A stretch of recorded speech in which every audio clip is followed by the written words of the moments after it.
Welcome back.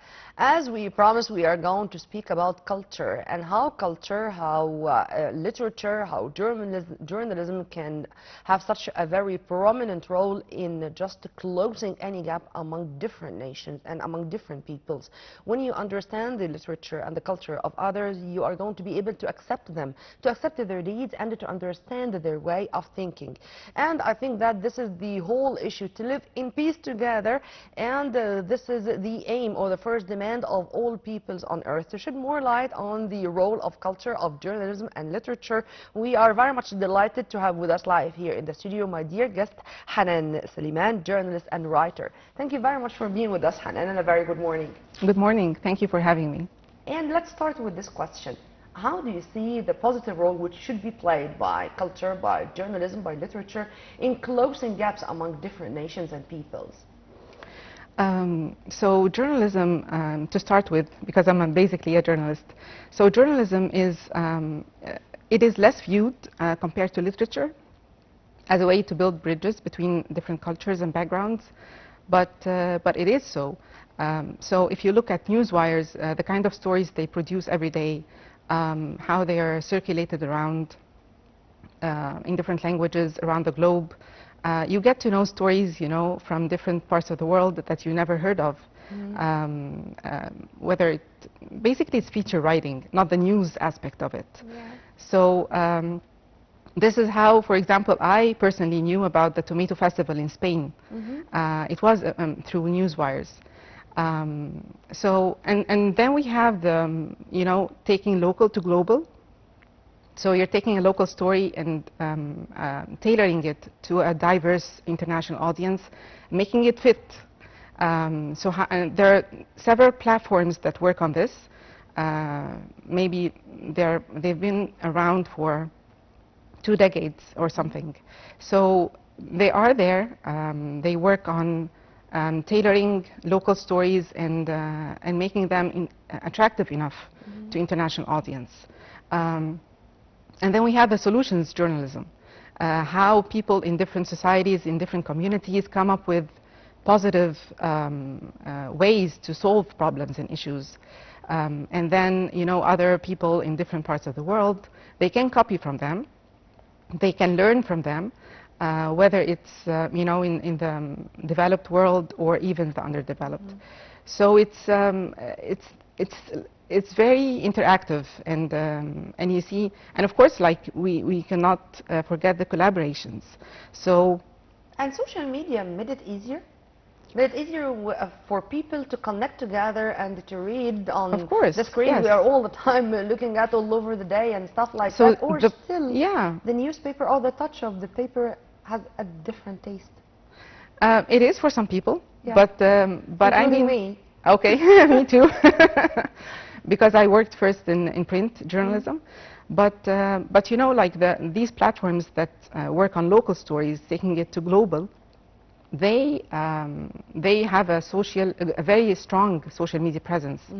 So so they are there. You know, Hanan, many people are saying that whenever I'm capable of reading articles in different languages and to follow specific writers, for example, from all over the world, this is not only a way to enrich my cultural heritage and to enrich my way even of living at things. This is to make me accept the others and to be more tolerant with others. Do you agree with that? And if yes, would you please elaborate? Definitely. You get to understand other cultures. It does not mean that you support whatever they're doing, but you get to understand them. And understanding is the first step into building bridges. You get to see them, you get to humanize them, see them as humans, see their lives and get close. So the solutions journalism is basically this, is basically about this. And whatever issue you're solving, like housing, even, you know, environmental architecture, whatever the domain is, you get to see how people are reacting and how they're living. And also literature, of course. So this is it. But before going to literature, because for me it's a very exciting issue or part of the story, I'd like to focus on something, not a well-educated person. It's not at all a must to be a well-cultured person.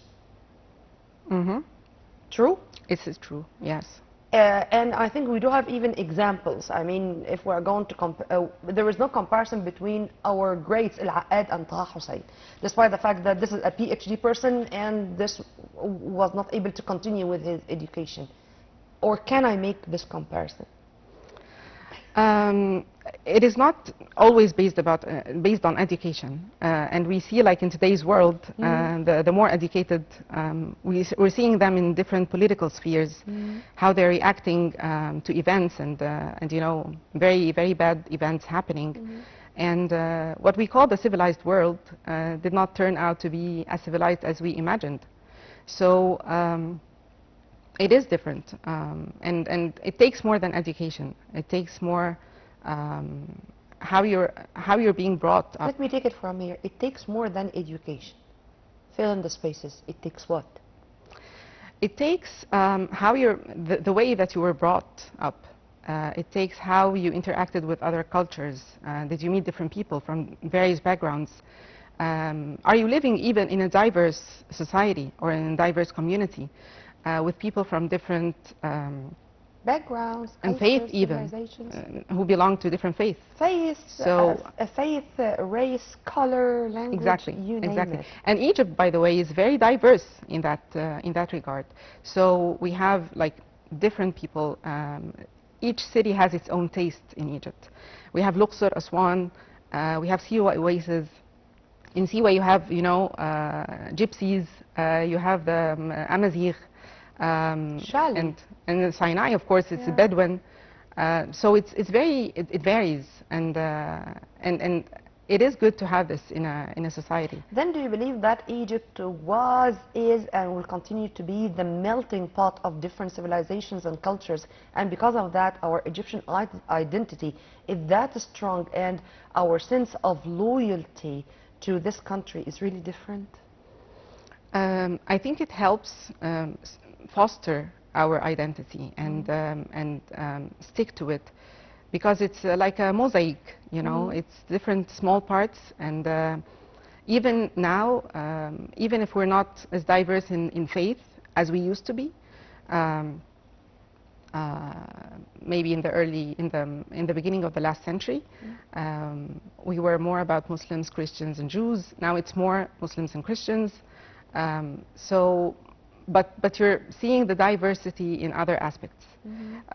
So I think you see it in school, you see it in, you know, different activities outside the school, how you interact with the society. If you're traveling inside, you know, spending your holiday here or there, you're getting to see different people.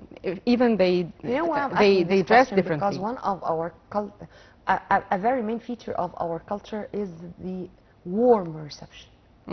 And our smile. And if you ask any of the visitors or tourists who came here to Egypt, when they return back, when they speak about the monuments, about the wonderful places, about the museums, about the places they visited, they spoke first about the generosity and the sense of humor and the smile of the Egyptian people. Do you think that this is part and parcel of our culture, and this is the first thing which other people from other foreigners, I mean, are going to remember when they stay here in Egypt, even for a couple of days? Of course, they definitely remember Egypt with this, and also the new museums that have been opened recently contribute to that, and welcoming gestures, and nobody, I mean, in every country like you go to, you may find some negative aspects, but it remains, you know, in memory, the good days that you spent, and how people treated you and welcomed you. Then people get acquainted with our culture through us first, because this is going to take me to literature. Is it better first to dive into our own literature and to know more about our own literature before going to other literatures or other languages or other sides of the coin, or it doesn't make a difference, or it's equal just to go through the very 2, 3, 4 roads at a time? I think they go in parallel. You do not end a line and start another. You just, interact with all different tastes. And literature actually, it does build bridges, and even between the authors themselves, the writers, through whether writing residencies, writing retreats. And in this regard, like as we spoke about Egypt's diversity, I think I would love to see a writing retreat organized in Egypt in this regard. We have, like we said, a very diverse society, and each city has its own taste. And this would be like a very good thing to show writers from different parts of the world. They can come here and write, write separately, or write, even on, they can work collaboratively on shared and common projects. Last year, for example, I was invited to a Gulf-based writing program. Unfortunately, due to time constraints, I could not make it, but it stayed in my mind, like why don't we have a similar program in Egypt that you can apply for or be selected for and invited. So, and of course we have the writing residencies and retreats, in the US and in Europe. But this program that I was invited to, it was mainly Pan-Arab, and we can expand. If you're inviting writers in Egypt, they will see how your country look like, how your people look like. You will get to network with other writers. So it is a very good chance. In your opinion, what makes a writer a successful one? What makes a journalist a successful one? Is it the content, the style, the way, or all of them together formed in a formula, or being together in harmony to attract the attention of the reader? So I believe journalism and literature affect each other despite the different writing format. So journalism grounds literature in research, in having a sharp eye for detail, and in realism, of course. It is more fast-paced compared to literature, which is long-term, long-term effect. But literature also enriches journalism in the narrative depth, and in also humanizing stories. So you get to dive deep, in humans' lives, and see why they did that, and what could be their motivation behind it. I think what makes a really good writer is being a journalist somehow, having journalism somehow in the background. And we have several examples. Of course, Gabriel Garcia Marquez. We also have from Egypt, Sonal Ibrahim, and we wish him a speedy recovery, of course. And also Omar Al-Aid. Omar Al-Aid is an Egyptian-Canadian writer. A few years back, he won the most prestigious Canadian award in literature. And for his novel. Since you mentioned names, would you please give me some of your role models who really had a positive impact on you and made you think about journalism as your professional career? Well, journalism has been always my dream career since I was very young. But actually, when I grew up, I realized it was more about writing than journalism. So this is why I shifted kinda to literature. So I published my first novel, and the names I'm mentioning have been affecting my path. Is there a kind of comparison which is more difficult, which is more exciting, which can be considered, because in my humble opinion, writing in itself is a way to heal your psychological pains. And this is something which I think applies to everybody, not only on those who are talented in writing. I don't know if you agree with me on that. Yes, and sometimes they do take workshops, writing workshops, to improve their writing. My first novel was about this a bit, and it also had an investigative aspect. So it was both journalism and tailoring it to novel or fiction writing. It is titled The Shepherd, but it's published in Arabic. and it is about spiritual abuse, which is a very common issue or problem that other people from different parts of the world can, share the same concern. Even whatever faith they belong to, whatever belief they believe in. So it was a shared concern, and so I worked on this, investigating what the kind of stories that we have, not only in Egypt, and then learning how to write in-depth narratives. So I also took some workshops, and I think I really believe it enriched me. And you have online several workshops with very, very well-known writers that you can take. So yeah, it was a good experience for me, starting with the journalism aspect and then going to the fiction writing. Are you the same person after and before? After the novel, you mean? After? Not really, because I always believed that it would be just, I'm very loyal to journalism, so I always believed that it would be like just an exception, I would just take some time off and work on this novel and then go back to journalism. But right now I have another book, a travel book in print, and I'm also working on a second novel. So it has its own, attraction, kind of. Fiction writing also has more freedom. So you're expressing yourself more freely here. When it comes to journalism, you're more into objective storytelling, but in a novel, you're more into subjective storytelling. So it kind of expresses your concerns, your questions, your hopes and dreams. So it's more, you have your own space there. There are people who are saying that all the writers are ambassadors to their countries and to their culture and to the way their peoples are thinking and behaving. If this is true, is it going to be a sense of dishonesty to make yourself or your country or culture all but perfect? Or it's right to be more realistic, speaking about the pros and cons, the advantages and disadvantages and stuff like that? Which is which in your opinion? I believe a writer, he speaks or she speaks for himself.